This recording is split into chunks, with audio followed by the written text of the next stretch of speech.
Patrick McNeil joined at the intermission here by Eagles general manager Jacques Carrière, who is back in Quebec after being in Cape Breton for training camp.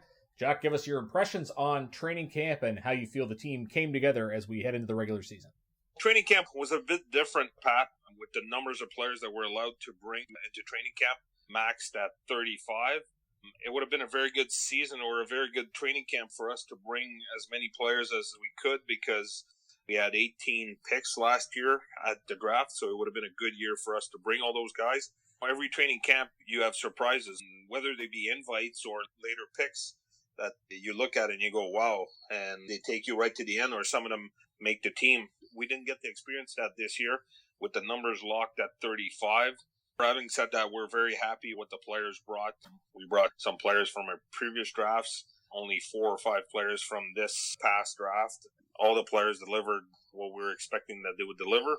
As for the upcoming season, we're pretty excited for the team we're going to put on the ice. I think we're going to be an exciting team to watch play with some offensive punch, with some young players as well in the depth. Same thing on defense with 2 20-year-old and some younger guys, which is going to be exciting. And then in nets, William Grimard, we're hoping for a big season for him, backed by our first-round pick, Nicola Ruccia.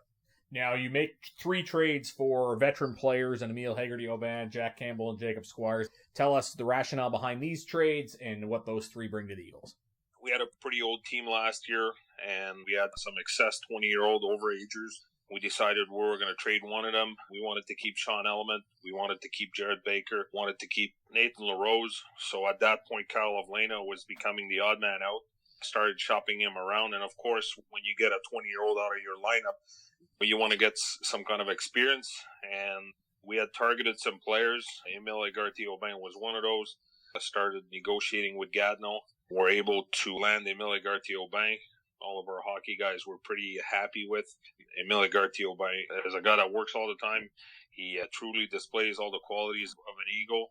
So he's a relentless worker, good skater. I think he has some kind of an offensive upside to his game that's never been developed in the past. But hopefully at 19 he can develop that, and we'll see what 20-year-old season can bring to him. He would definitely be a guy that would be in the mix.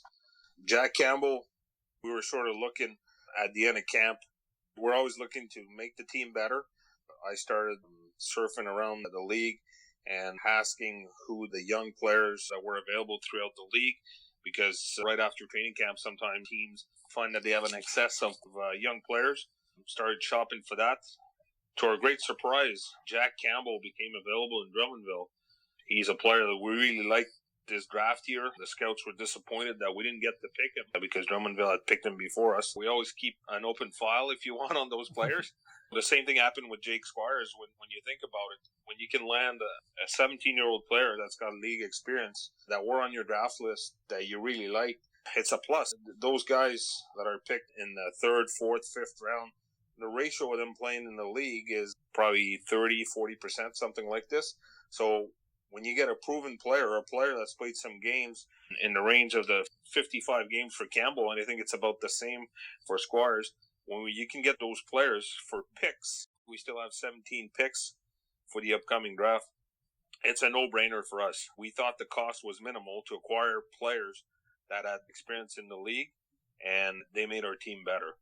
Earlier this week, a few teams in the queue getting bad news. Both Drummondville and Halifax see 2 of their imports go off and sign with the Swedish team. What's the latest on the progress of getting Ivan and Mikhail Nazovkin to Cape Breton?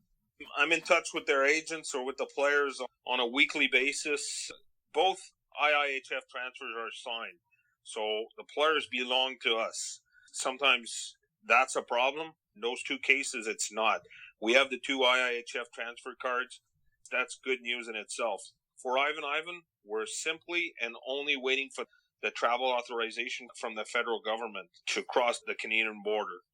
For Mikhail Nazovkin, because the Canadian border is closed, Canadian Embassy in Moscow is not issuing any visas at this time. We're waiting on that. I am told that once travel authorization is approved and is received, it's going to be a fairly simple procedure to obtain the visa. All the papers are at the Canadian Embassy. Everything is done. It's just waiting on a desk pending approval. As soon as there's a travel authorization, I know the league is working with the federal government, with Canadian immigration and the governing bodies for bringing people over. As soon as there's a permission, Ivan will travel the very next day. We will right away get him over. For Mikhail Nazovkin, as soon as travel permission is obtained, the visa will be completed, and he will travel soon after that.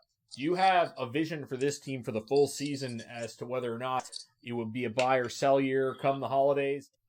I'm satisfied with what we have right now. I'm satisfied with where we're at right now as far as roster and the product we put on the ice. I think we're going to be a competitive team for sure. We have to be a competitive team with the lineup we have.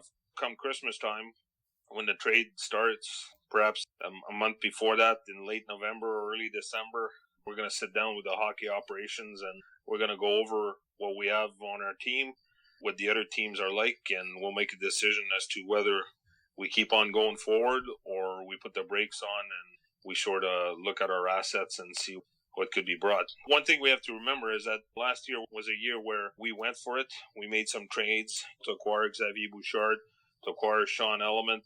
I think we were on the right track to have a very successful playoff run, perhaps the better playoff run we've ever had. I was seeing us at the Memorial Cup when we were told that the season was over and then that there would be no playoff. It was devastating because I believed in the group that we had put together, how they were handling themselves, how they were together.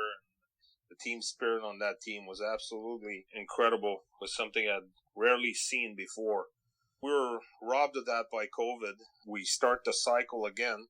However, like some other teams, and I'm not going to name any, but I mean, people can deduct who they are. For some teams, they start with the cupboards completely bare.